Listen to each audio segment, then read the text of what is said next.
Okay, we're here with Roman Bilinski, Polish-British driver, and who will take part in F3 in Rodin Motorsport.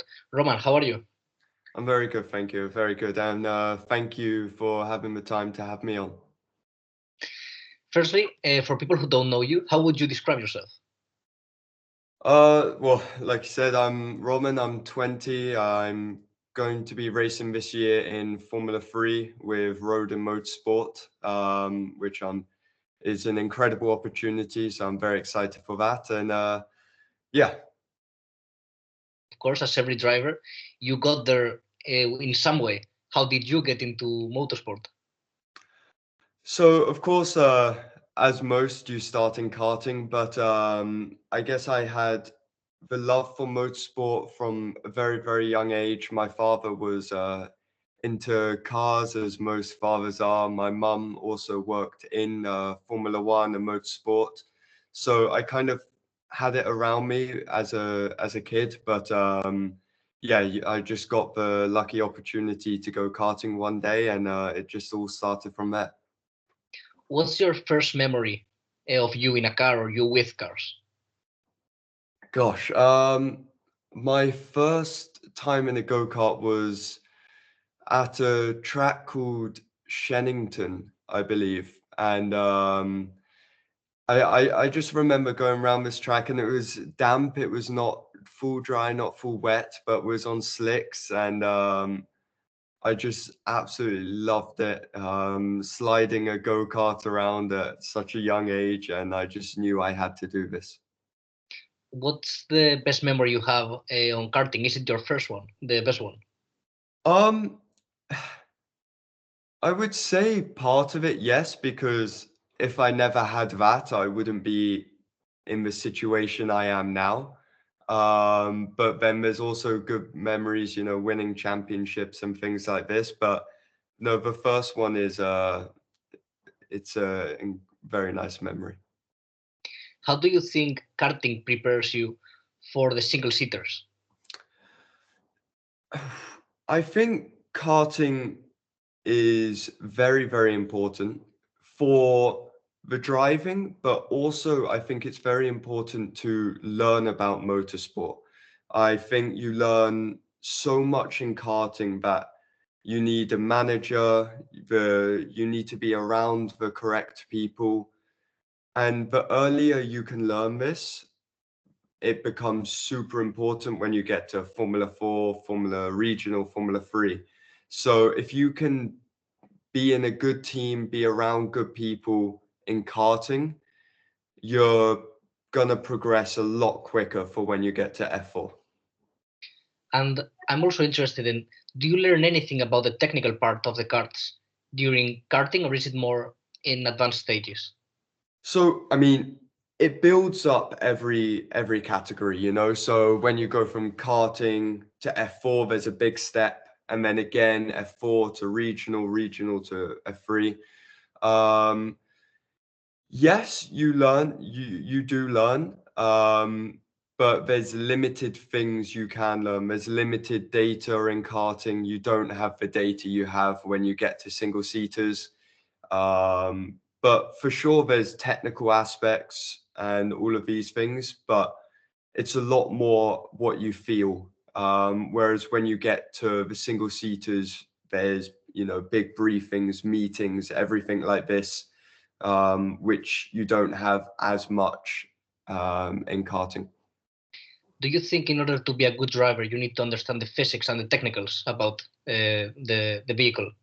Massively, I think it's one of the most important things, because for sure you can have a naturally quick driver, but if you're not able, to feed back to the team, to tell them this is a car balance, because you're not always going to have a perfect car. Um, you're never going to have a perfect car, actually. So you need to constantly be feeding back to a team how to improve for them, for yourself, in loads of aspects. You have the tires, you have the mechanical balance, aero balance. There's so many things as a driver now that you have to comment on to improve. And if you don't have that feeling or the knowledge, the team can't go forward, so you can't go forward. I want to go to your career, and I believe in when you were 14, you did Ginetta Junior, Yeah. which is, I think, a little bit different to F3 and F4. How's that car? How's the drivability of it? It's it's different. It's very different because you go from a go-kart where it's fully stiff, you got no suspension, nothing, into, let's say, where there's a car, and suddenly it's very soft. It's moving about and everything like this. You have a lot more power than a go-kart, but in reality, there's not a lot of power at all compared to what you're driving now. So it's a big step up. I think it was a good learning tool, but it's definitely an interesting car to drive. You said it was a good learning tool. What things that you learned during Ginetta Junior do you still apply today, if anything? Yeah, I'd say like weight shift and weight balance, because everything in the Ginetta is going to be, you know, times times five, because the car rolls. Yeah, it's not as stiff as a single seater car. So weight balance, how you are braking on the power, turning in, is all amplified in the Ginetta. So when you get to the single seaters, it becomes a lot faster, reactive, and all of these things. So it's good to learn this anyway. And then you did British F4 and GB3, and now GB3 it has an increasing popularity. Why do you think this is?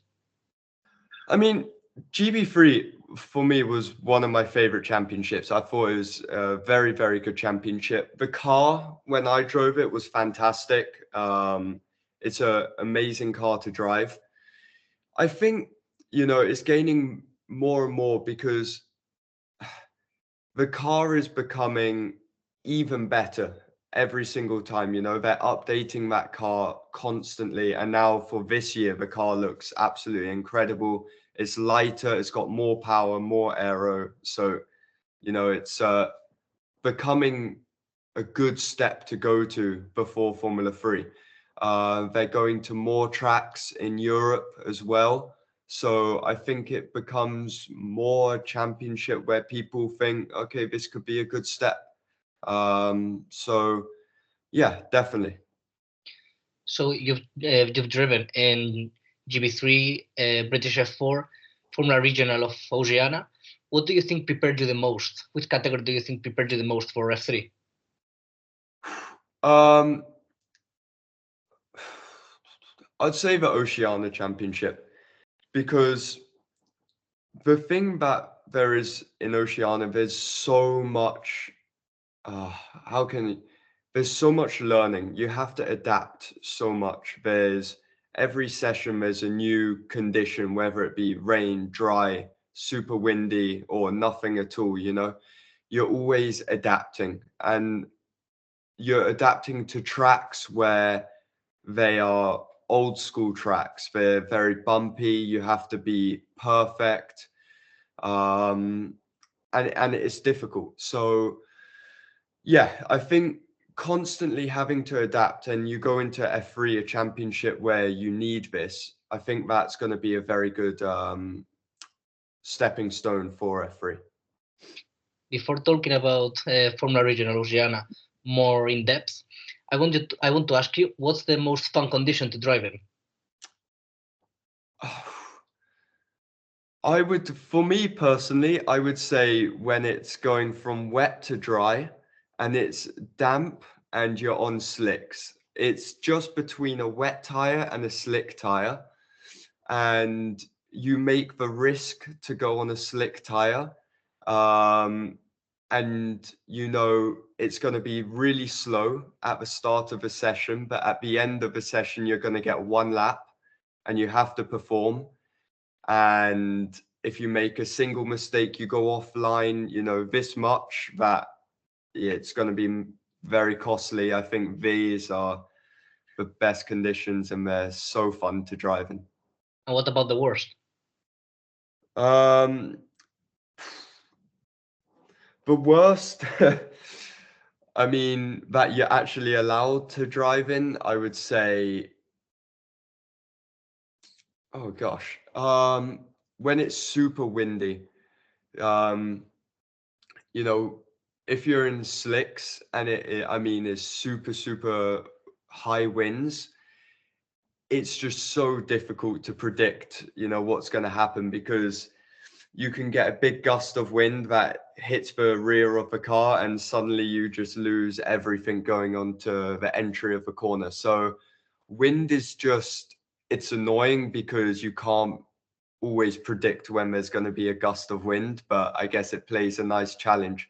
I can't really say I don't like any condition because I love racing. So any challenge is a good challenge.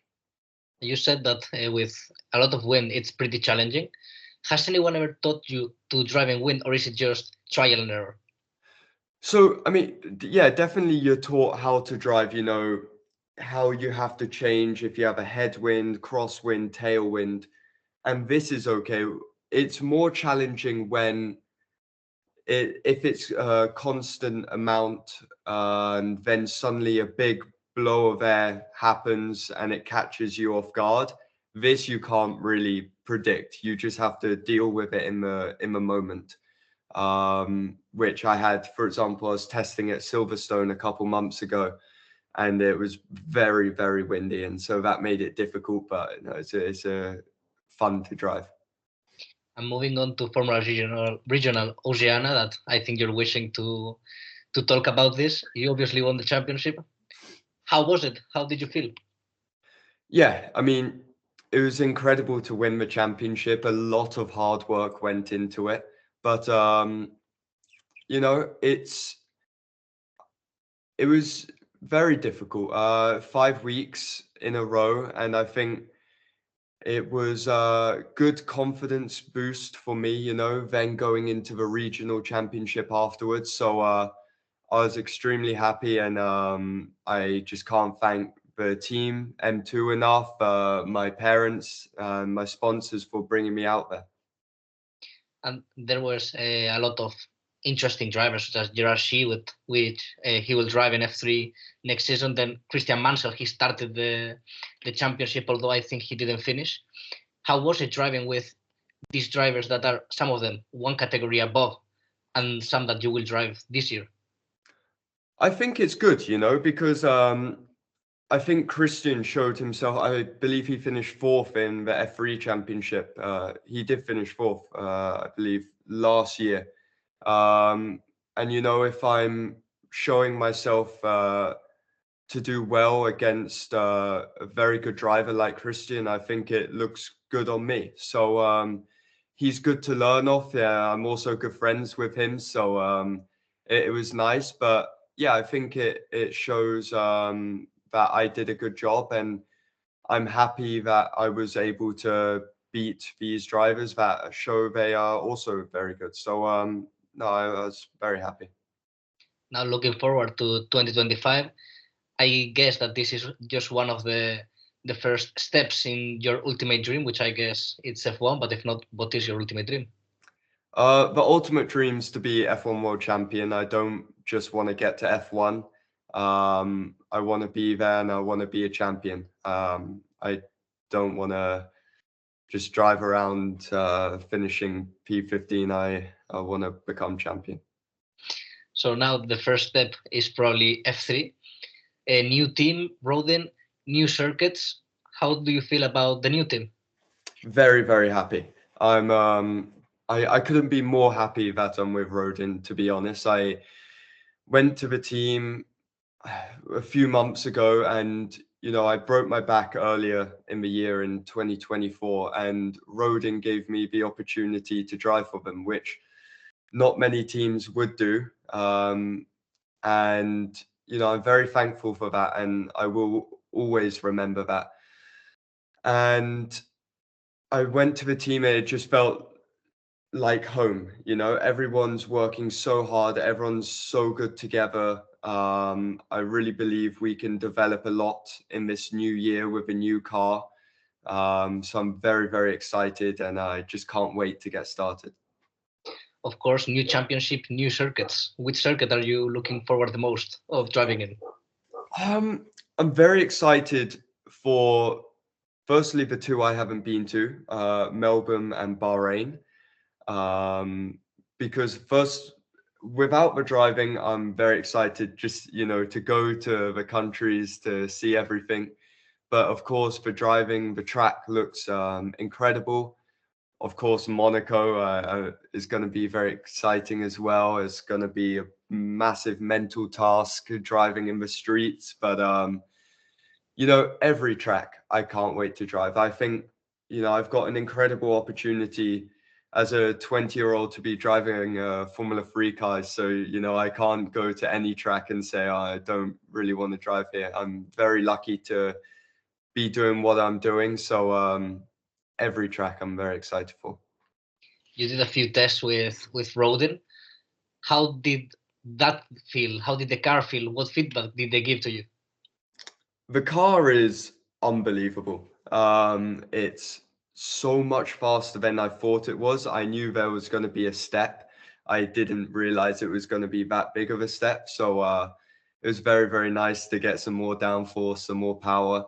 And the test went very well. We were very, very happy. For sure, there's still more to work on from my side and the team.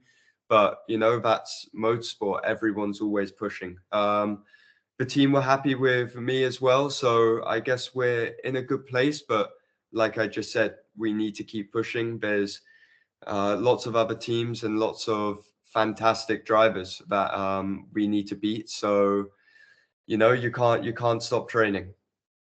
Everyone always says that the first year, the rookie year in F3, is always a bit tough. But what are your expectations? You know, I want to do the best I can do. Of course, whatever I'm in, I want to win. Otherwise, I wouldn't be a racing driver. But you know, I will be working as hard as I can, and I'll be doing the best I can do. And we'll see where that puts us. And like I said, I'm very excited, and we have to see. We don't really know right now. There's lots of things to overcome. There's a new car, some new tracks for me, but I believe as long as Rodin and I work together well as a team, which we've been doing so far, I don't see why we can't perform very well. And looking deeper into the team, have you met your teammates already?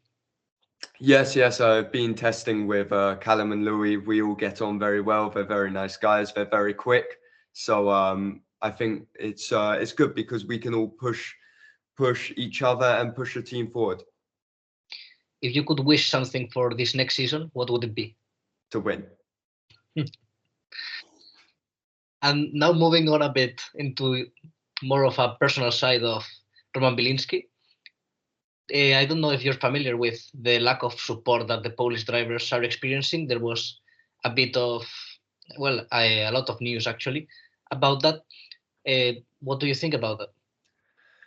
Yeah, it's a shame. I don't have any support either in terms of sponsorship or anything. Luckily, I'm in a nice opportunity, and I'm very thankful for that. But for sure, it will also become a massive struggle for me next year. So, it's a shame, but I don't really have loads to comment. I don't really. I'm It's a difficult opportunity for us all, and of course would be very, very nice to have something. And I'm sure I've just got to do what I have to do, and I'm sure if I can keep performing, something can hopefully happen. So yeah, we're gonna have to see. And now looking more into you, how are you outside the racing? I'm good. I'm good. You know, outside of racing, I don't think there is a Roman Bilinski. I'm just always doing something to be racing. If it's on the simulator, training in the gym, everything. Um, my life is around motorsport. So, uh, yeah, I don't think there is a Roman Bilinski outside of racing. Do you have any other hobbies, perhaps something you're studying, or is it just racing 24/7?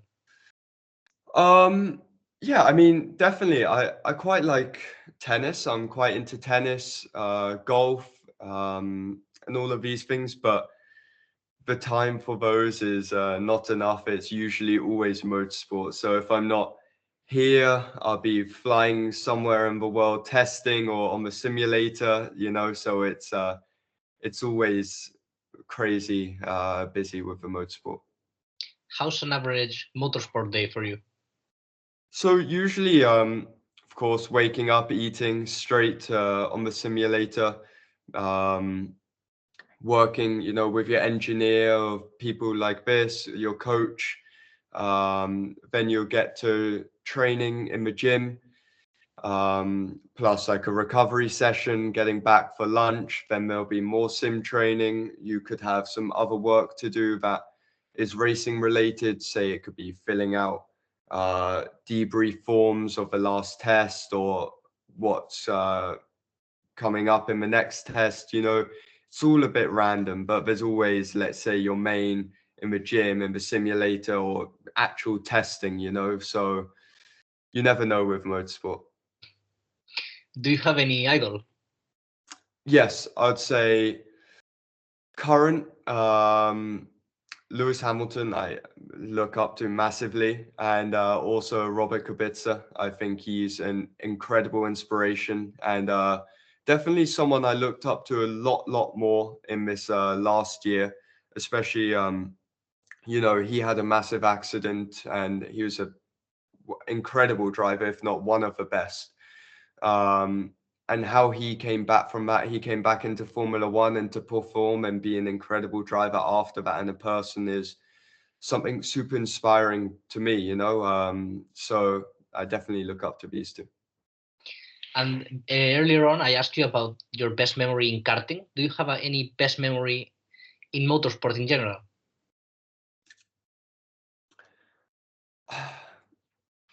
I'd say winning the Oceania Championship was an incredible feeling.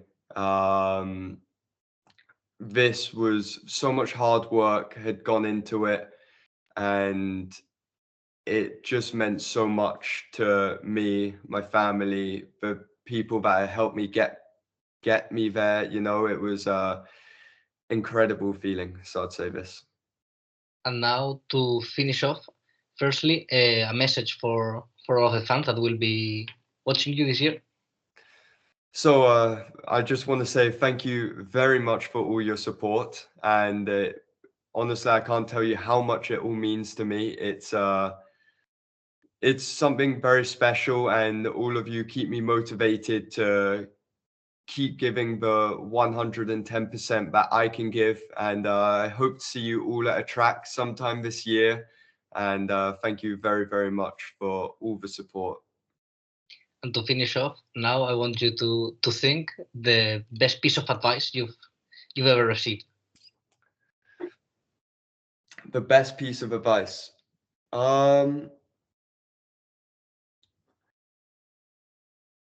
say it was a quote I heard. The best time to start was yesterday, and the second best time to start is today. So it's basically meaning, you said, I'm going to get on with it, I'm going to do it, and you didn't do it. So now the best time to do it is now. It's not to, keep putting it off, get on with it and, you know, give it 100%. You've certainly stuck into that because now you're in F3. Great moment for you. I'm looking forward to see you in the track this year. Well, it'll be very good. Which track will you be coming to? Hopefully, here in my home country would be great. Fingers crossed. Well, I hope to see you then. And if you do come round to the awning, say hello. It was a pleasure. Thank you, Rom. Thank you very much.